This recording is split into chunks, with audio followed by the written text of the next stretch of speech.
Hi, everybody. I'm representing the 50s, and I was around in the 50s. Not very around, but I was around. And you know what? I was so inspired by movies and Lana Turner and all those kind of beautiful, glamorous hair. I just spent a few minutes putting her hair together, but you know what I wanted to talk to you about is, you know, right after the Second World War, there was a sense of a little bit more spending and marketing, and people were getting excited about things. But hairdressers through the centuries, through the decades, it's hairdressing that's made fashion.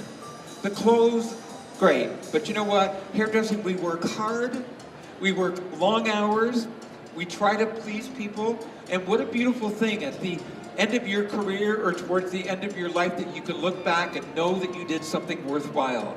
You made people feel good, look good, act good, and really feel that it's so important. So I've just taken longer sections of hair across the back and just folded them over. And you know, in the 50s, in the early 50s, it was smaller hair, and as the decade went by, it got bigger and bigger. I love that. I used to do my mom's hair all the time, like I was 10 and 11, and she worked part-time. And now, when I got older, I asked her, I said, Mom, you know, do you think I did nice hair when we first started doing that? She said, you know what, honey? I don't really know for sure, because I'm from the 50s, and we only had a small mirror in the bathroom over the sink, one in the front hall, and one in the closet. And she said, the trouble was I hardly ever saw the whole thing, because by the time I saw the top of it, I was out of the mirror. So I'm just gonna take her and brush this up. You know, we all love movies, and Sidney Gilderoth was my idol. He and Alexander of Paris. But you know, watch how we're going to put volume in the front of her hair. I'm going to touch the base and lift it over, just like that. We started doing this, backbrushing started to become popular in the 50s and then into the 60s. But what it does, it adds a nice volume, gets the hair really easy to play with and manipulate. But you see, I'm only touching the brush at the base. Just like that. If you've not backbrushed before, you'll love it because it gives you tremendous volume that you can kind of play around with. Okay. I'm just going to move this into a little bit of a wave. We'll just lift this up a bit.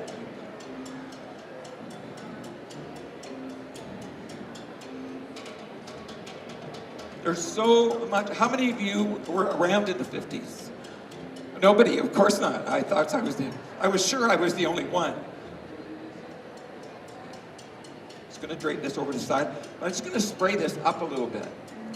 And when you want to wave the front, get a little bit more drama to it. Once you put a bit of spray on it, I like to just push it gently with my fingers so it gives a little bit more accent, a little more dimension to the hair like this.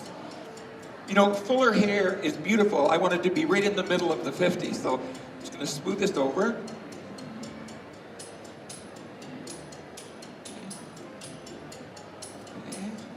And then all I can do is place my comb horizontally onto the head like that. And when I bring this back, it makes the wave sit into the front, just like that. Okay, and we'll just blend this.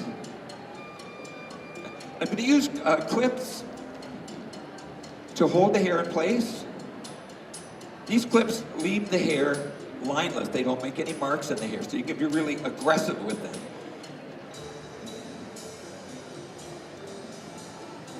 Okay, it's just on the surface.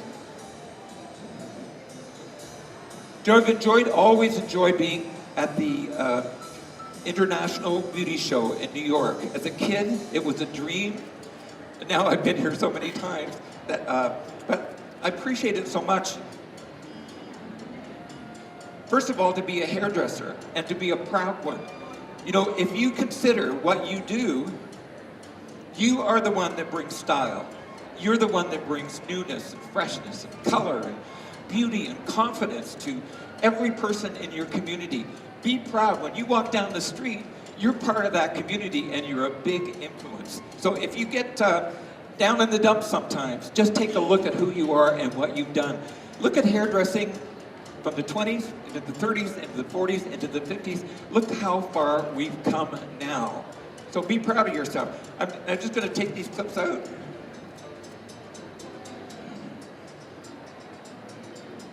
Okay, and watch how we pin these shapes in. It's going to go along the surface, and on either side of the clip, I'm going to slip a bobby pin up. On the other side of the clip, crisscross that first one. So that when you take the clips out, the hair won't fall down. It doesn't mean it's going to be pretty, but it won't fall down. Is there anybody here that's done an updo, and while they're doing the updo, they're working in the back and they're thinking, oh yeah, this is the ugliest thing I've ever seen. And you say to the client, oh, wait until you see the back. Oh, nobody else is going to have this look. I've never seen it either. Then you always try to pick a country where you think she's never been to. I'll just use Peru as an example. You know what? Everybody in Peru is wearing their hair this way, and it makes them feel like international. It's all a game. It's lots of hard work. You young stylists, they're on board in the beauty. There are hundreds of avenues for you to go. Hundreds of accomplishments that you can make.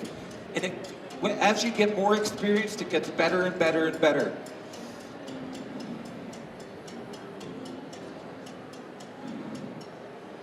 But it's not easy. It's not easy. Okay, take these clips out. Okay, I'm just gonna, where's my little note? I want to make sure I said something. That was good. That was good. It's one of my jokes. Yes, thank you so much. This is more, we kind of want to do a little bit more of an award look on the hair and the dress by Martin Parsons. And it's an honor to be here. It's an honor to see you interested in your profession, coming to these shows. I hope you've enjoyed yourself over the whole weekend and realize that those people behind the booth and the people, the manufacturers, the distributors and stuff are here, are doing everything they can to help our business and make it better for you. So as you go through, give them a thanks on your way. Tell them that, you know what, I hope to see you at the show again next year. That's what makes beauty fabulous. Thank you. Thank you.